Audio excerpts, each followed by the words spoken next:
So guys, mag-try kami dito sa metro dito sa Pilipinas. Actually, ito yung train dito sa Pilipinas, dito sa Manila. Kasama pa rin natin si Mama, of course. Diba?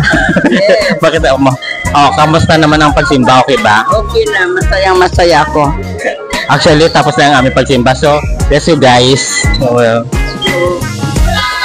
just like this, tap. Itap mo lang, ma. Yes.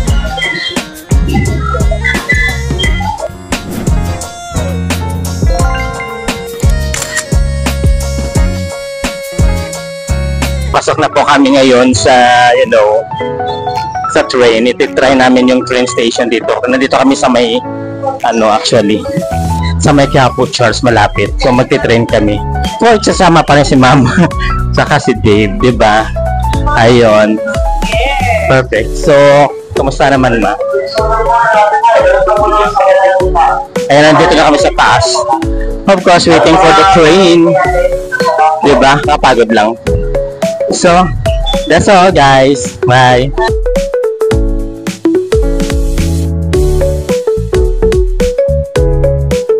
A few moments later.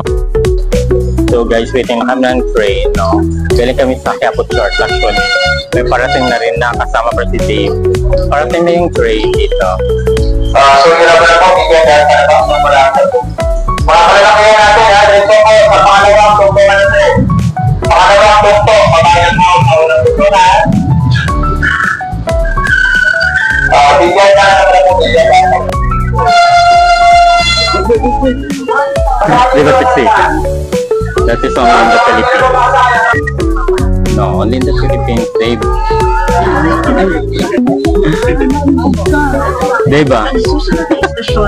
O, diba? Only in the Philippines. Nakatayo si Mama. Straight. Diba? Amazing.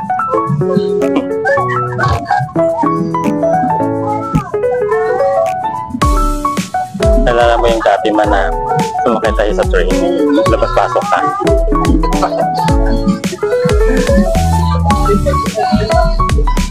Train station.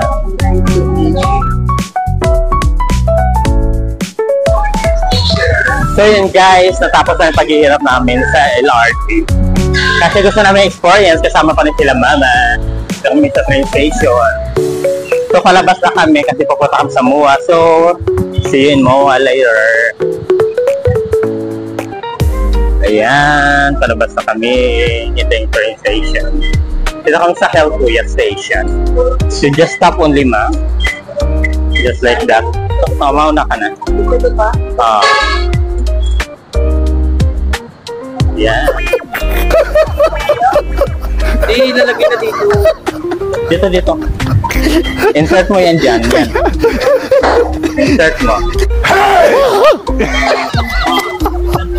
Dito ka. Wala. Dito.